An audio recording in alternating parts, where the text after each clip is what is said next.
कृषि मल्टीवर्स में आपका स्वागत है। इस वीडियो में हम जनवरी 2025 के पहले सप्ताह के लिए सभी प्रतियोगी परीक्षाओं के लिए उपयोगी, क्षेत्रीय, राष्ट्रीय और अंतर्राष्ट्रीय महत्व के वर्तमान मामलों पर चर्चा करेंगे। हम राजनीति, पर्यावरण, विज्ञान और प्रौद्योगिकी, रोग, समाचार में व्यक्ति, स्थान को कवर करेंगे। समाचार, कला और संस्कृति, खेल और विविध में। हाँ, वीडियो इंग्लिश में भी उपलब्ध है। आई कार्ड और विवरण से लिंक प्राप्त करें। सबसे पहले हम इस सप्ताह की राजनीति पर एक नजर डालेंगे। पीएमएफबीवाई और आरडब्ल्यूबीसीआईएस। केंद्रीय मंत्रिमंडल ने 1 जनवरी 2025 को 2 फसल बीमा योजनाओं, प्रधानमंत्री फसल बीमा योजना पीएमएफबीवाई और पुनर्गठित मौसम आधारित फसल बीमा योजना आरडब्ल्यूबीसीआईएस को 2025 से 26 तक जारी रखने की मंजूरी दी। मौजूदा राष्ट्रीय कृषि बीमा योजना एनएस और संशोधित राष्ट्रीय कृषि बीमा योजना एम को बदलने के लिए पीएमएफबीवाई को 2016 में लॉन्च किया गया था। ये योजना शुरू में ऋण लेने वाले किसानों के लिए अनिवार्य थी। फरवरी 2020 में केंद्र ने इसे सभी किसानों के लिए वैकल्पिक बनाने के लिए संशोधित किया। पीएमएफबीवाई के तहत एक किसान को सभी खरीफ खाद्यान्न और तिलहन फसलों के लिए बीमित राशि या बीमांकित दर का 2% जो भी कम हो, प्रीमियम के रूप में भुगतान करना आवश्यक है। सभी रबी खाद्यान्न और तिलहन फसलों के लिए बीमित राशि या बीमांकित दर का 1.5% जो भी कम हो और बागवानी फसलों के लिए 5%, जबकि पीएमएफबीवाई उपज पर आधारित है, आरडब्ल्यूबीसीआईएस प्रॉक्सी पर आधारित है। किसानों को प्रतिकूल मौसम की स्थिति जैसे अत्यधिक वर्षा, हवा और तापमान के खिलाफ बीमा सुरक्षा प्रदान की जाती है। आरडब्ल्यूबीसीआईएस के तहत बीमित किसानों की संख्या अपेक्षाकृत कम है। फिएट सरकार ने 824.77 करोड़ रुपए के कोष के साथ नवाचार और प्रौद्योगिकी कोष फिएट के निर्माण को मंजूरी दी। फिएट का उपयोग प्रौद्योगिकी का उपयोग करते हुए उपज अनुमान प्रणाली या स्टेक, मौसम सूचना और नेटवर्क डेटा सिस्टम विन्स आदि जैसी योजनाओं के तहत तकनीकी पहलों के वित्तपोषण के साथ साथ अनुसंधान और विकास अध्ययनों के लिए किया जाएगा। यस्टेक प्रौद्योगिकी आधारित उपज अनुमानों के लिए न्यूनतम 30% भार के साथ उपज अनुमान के लिए रिमोट सेंसिंग प्रौद्योगिकी का उपयोग करता है। 9 राज्य आंध्र प्रदेश, असम, हरियाणा, उत्तर प्रदेश, मध्य प्रदेश, महाराष्ट्र, ओडिशा, तमिलनाडु और कर्नाटक इसे लागू कर रहे हैं। बयान में कहा गया है कि विन्स में ब्लॉक स्तर पर स्वचालित मौसम स्टेशन एडब्ल्यूएस और पंचायत स्तर पर स्वचालित वर्षा गेज एआरजी स्थापित करने की परिकल्पना की गई है।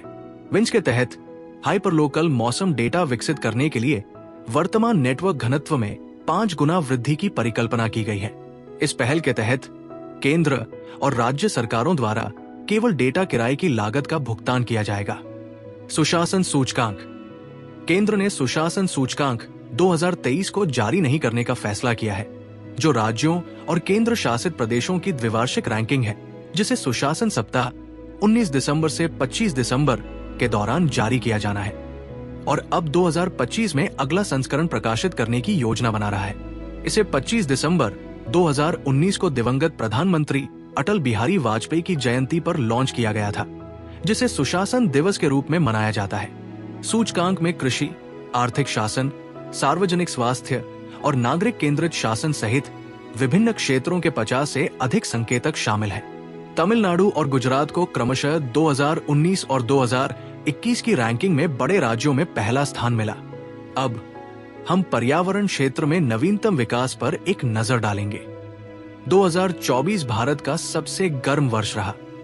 भारतीय मौसम विज्ञान विभाग के अनुसार भारत ने 1901 के बाद से अपना सबसे गर्म वर्ष अनुभव किया, जिसने 2016 के पिछले तापमान रिकॉर्ड को तोड़ दिया। देश भर में औसत वार्षिक भूमि सतह का तापमान 0.65 डिग्री सेल्सियस बढ़ा, जिससे 2024 123 वर्षों में सबसे गर्म वर्ष बन गया। वैश्विक स्तर पर भी बीता साल अब तक का सबसे गर्म वर्ष बनने की दौड़ में था, लेकिन इस संबंध में आधिकारिक घोषणा का इंतजार है। आईएमडी के तापमान डेटा 1991 से 2020 पर आधारित लंबी अवधि का औसत ने सुझाव दिया कि शीर्ष 5 सबसे गर्म वर्ष रहे हैं। 2016, 0.54 degree Celsius, 2009 0.40 degree Celsius, 2010 0.39 degree Celsius और 2017 0.38 डिग्री सेल्सियस। आइए विज्ञान और प्रौद्योगिकी से इस सप्ताह के अपडेट पर नजर डालें। हमारे पास SpaDeX mission, Parker solar probe, neutrino और एटीजी प्रौद्योगिकी के बारे में अपडेट है। स्पैडेक्स मिशन को 30 दिसंबर को श्रीहरिकोटा के सतीश धवन अंतरिक्ष केंद्र से PSLV C-60 द्वारा प्रक्षेपित किया गया और 2 उपग्रहों को वांछित निचली पृथ्वी कक्षा में सफलतापूर्वक स्थापित किया गया। स्पैडेक्स या अंतरिक्ष डॉकिंग प्रयोग इसरो के भविष्य के मिशनों चंद्रमा से नमूना वापसी, चंद्रमा पर एक भारतीय अंतरिक्ष स्टेशन BS का निर्माण और संचालन के लिए महत्वपूर्ण है। इस मिशन की सफलता से भारत अंतरिक्ष डॉकिंग तकनीक वाला दुनिया का चौथा देश बन जाएगा। रूस, पूर्व USSR, अमेरिका और चीन के बाद 2 छोटे उपग्रह SDX-0 एक चेजर और SDX-02 टारगेट लॉन्च के बाद 475 किलोमीटर की गोलाकार कक्षा में इंजेक्ट किए गए डॉकिंग का प्रदर्शन करेंगे। चेजर उपग्रह में एक उच्च रिजोल्यूशन वाला कैमरा है, एक निगरानी कैमरे का लघु संस्करण। टारगेट एक मल्टी स्पेक्ट्रल पेलोड ले जा रहा है, जिसका उपयोग प्राकृतिक संसाधनों और वनस्पतियों की निगरानी के लिए किया जाएगा। साथ ही एक रेडिएशन मॉनिटर भी होगा, जो अंतरिक्ष विकिरण का अध्ययन करेगा और एक डेटाबेस तैयार करेगा। लॉन्च वाहन के चौथे चरण का उपयोग पोम या PS-4 ऑर्बिटल एक्सपेरिमेंट मॉड्यूल के रूप में किया जाएगा, जिसमें 24 तकनीकों का प्रदर्शन किया जाएगा, जिसमें स्टार्टअप और शैक्षणिक संस्थानों की 10 तकनीकें शामिल हैं। ये पहली बार होगा जब इसरो मिशन जैविक प्रयोग करेगा।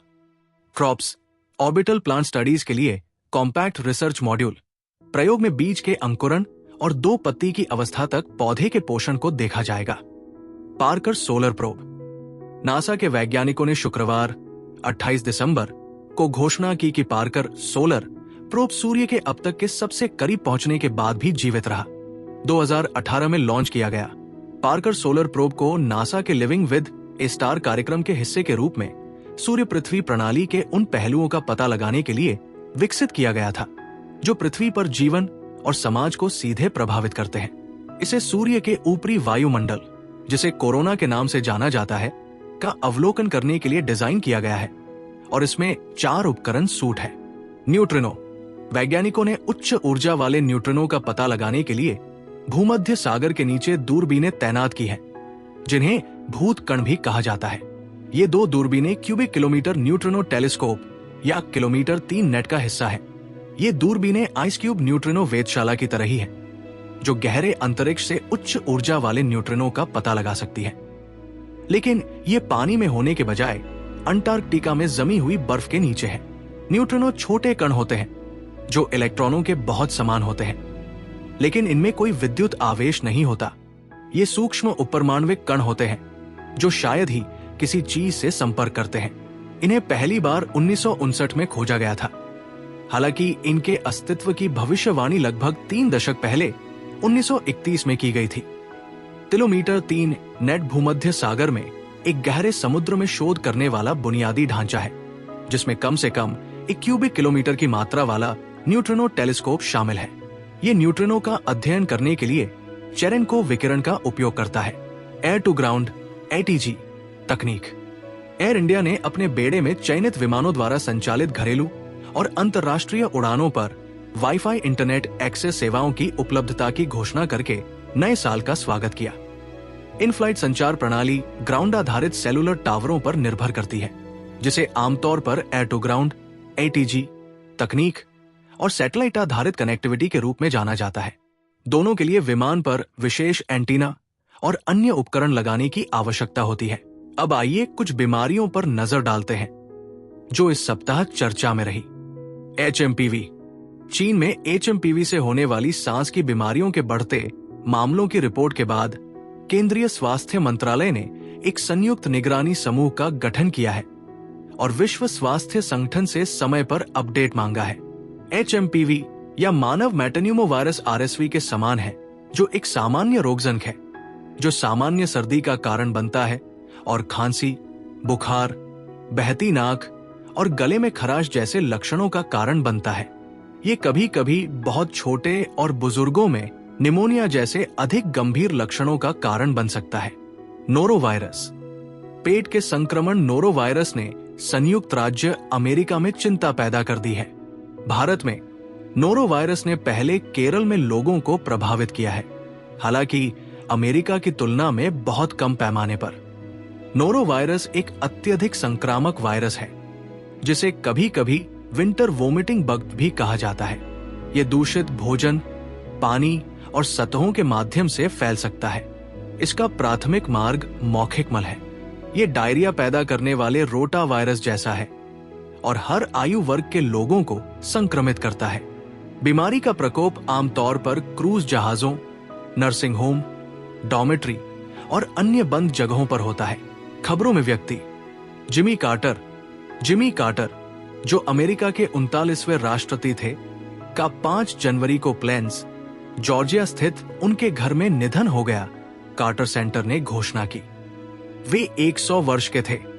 कार्टर, जो 1977 से 1981 तक राष्ट्रपति रहे, अमेरिका के इतिहास में किसी भी राष्ट्रपति से अधिक समय तक जीवित रहे।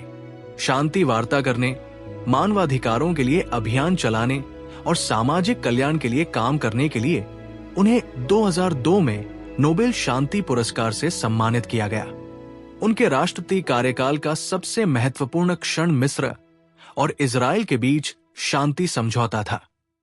के.एस. मणिलाल। पद्मश्री से सम्मानित प्रसिद्ध टैक्सोनोमिस्ट के.एस. मणिलाल का लंबी बीमारी के बाद केरल के त्रिशूर में निधन हो गया। वे 86 वर्ष के थे। वनस्पति विज्ञान के क्षेत्र में उनके योगदान के अलावा कट्टुंगल सुब्रमण्यम मणिलाल को लैटिन में वनस्पति विज्ञान के ग्रंथ हॉर्टस मालाबारिकस के अनुसंधान, व्याख्या और अनुवाद के लिए जाना जाता है, जो एशिया की प्राकृतिक वनस्पति संपदा और भारत के पश्चिमी तट, विशेष रूप से केरल, कर्नाटक और गोवा में वनस्पतियों के औषधीय गुणों पर सबसे पुरानी व्यापक मुद्रित पुस्तक है। वे Indian association for angiosperm taxonomy के संस्थापक थे और उन्हें नीदरलैंड देश द्वारा दिए जाने वाले सर्वोच्च नागरिक पुरस्कारों में से एक officer in the order of ऑरेंजसो अवार्ड से भी सम्मानित किया गया था। श्री नारायण गुरु।